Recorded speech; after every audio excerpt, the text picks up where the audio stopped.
Вітаю, друзі! Поговорив зі злими язиками з Банкової. Дали декілька цікавих інсайдів і натякнули на один момент. Розповім про все по черзі. Почнемо з того, що Михайла Федорова Зеленський повертати не буде. Рішення прийнято остаточно, і після того, як Міша вивів людей на вулицю, Вова вивів Мішу з РНБО. Це була така показова історія. Міша зразу заявив, що він не вийде до протестувальників, які волали «Поверніть Федорова». Що робити, таке життя. А Зеленський все одне вирішив, що ні, нічого не буде. Навіть попри те, що Федоров сказав, що не буде він йти в опозицію до Зеленського. Міністерство оборони Федорова не повернуть, але запропонують декілька позицій. Дещо може йому сподобатись, як, наприклад, заступником Драпатого або віце-прем'єром. Дійсно. Подивимось, що буде далі. Але щось сьогодні Міша не дуже хоче йти в опозицію, розуміючи, як його можуть наздоганяти, а також як можуть наздоганяти людей, пов'язаних з ним. Тому тут я би сказав так, будемо спостерігати, як це шоу буде тривати. А те, що це шоу і його хочуть продлити на другий сезон, беззаперечно. До речі, цікаво, коли ж Міша нарешті скаже, чи знає він, хто такий Вова, для якого будують дім в династії біля будинку Андрія, Міндіча і Чернишова. Бо поки що він тільки заявляє про те, що не знав, що є корупція і що так відбувається в уряді, в якому він вірою і правдою служив президенту 7 років.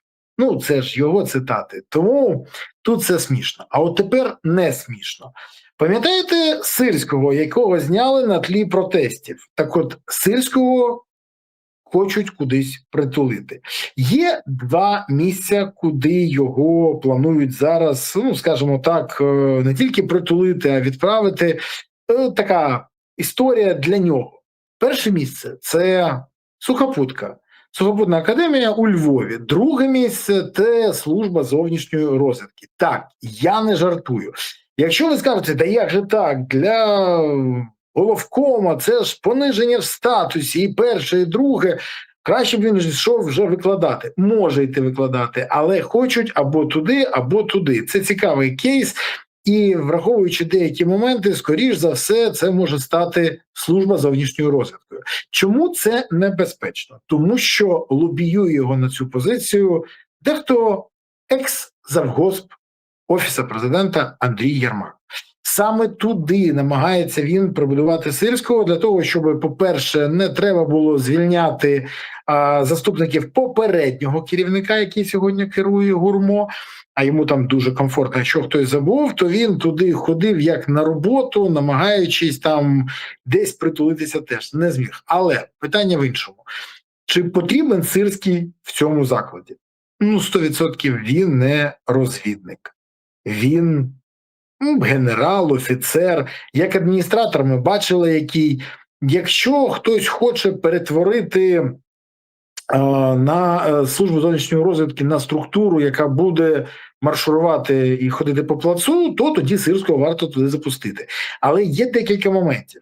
Саме служба зовнішньої розвідки завжди працює назовні. Саме служба зовнішньої розвідки має доступ до дуже великої кількості таємної інформації. І тоді до цієї інформації, скоріше за все, буде мати доступ і Єрмак. І тут запитання, чи потрібно це Україні. Маю величезний сумнів. Напишіть, до речі, в коментарях, як ви ставитесь до того, що Сирський може піти на службу зовнішньої розвідки, а Єрмак отримає через нього доступ до, скажімо так, документів, які зараз отримати не може. Пишіть про це, це цікаво. І напишіть в коментарях, що ви думаєте взагалі з цього приводу, поширте це відео, підпишіться і порадьте канал своїм друзям. Крокуємо далі. Хоча єдиний момент, на який я хочу зауважити, що, скажімо так, рішення ще не остаточне.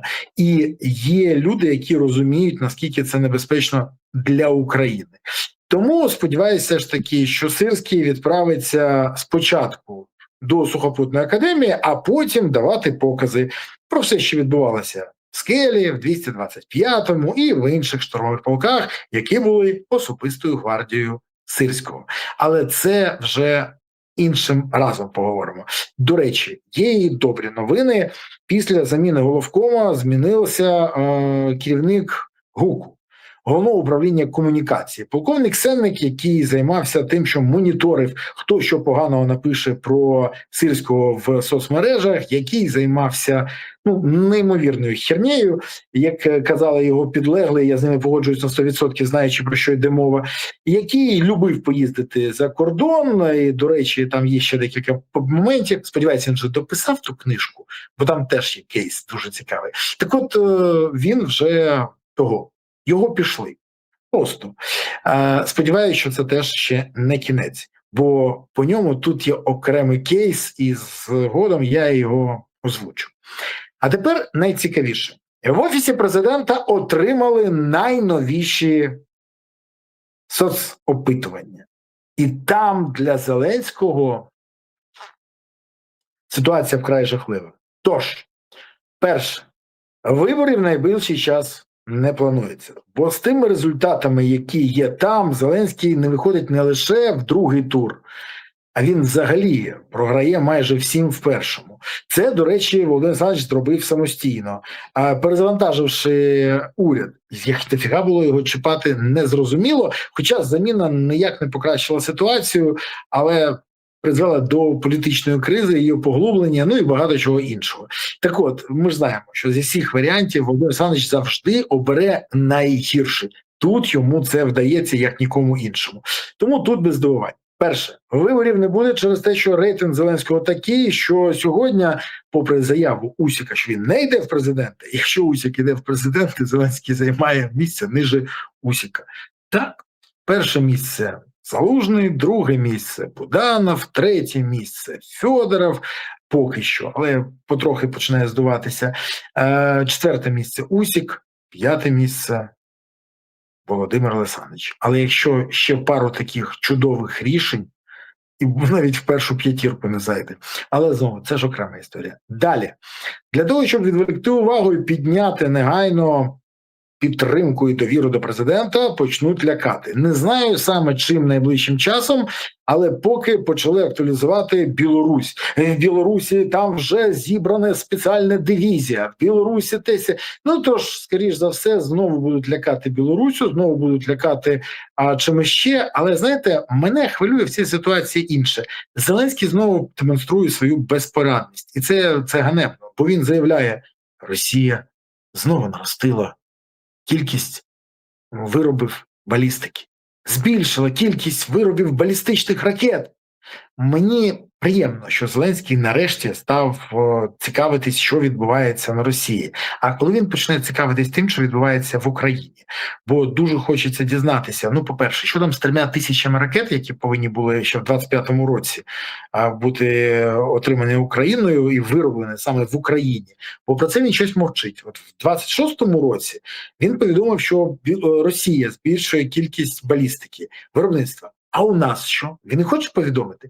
Бо мені дуже цікаво, що там з українською балістикою, що там з заявами Штілермана, що там у нас з дешевим Петріотом, який анонсований на осінь. Де воно все? Ні, я знаю, що навіть двигуни вже знайшли, це вже непогано, але мені цікаво інше, в якій кількості і скільки з них долітає. Бо коли запускає, наприклад, умовно 10, і декілька з них падає ще на територію України, це не дуже добре.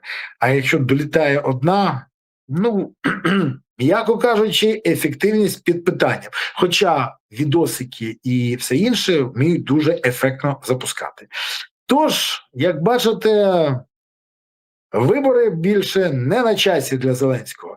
Зараз він буде розповідати про інше, що зима буде складною, що балістичних ракет немає, і не буде казати, а хто винний в тому, що немає балістики, і хто винний в тому, що його план стійкості, до якого він закликав всю Україну, який він же і підготував, не реалізований. До речі, і про 1000 ракет теж непогано було б розповісти. Тож, як бачите, інсайди такі собі.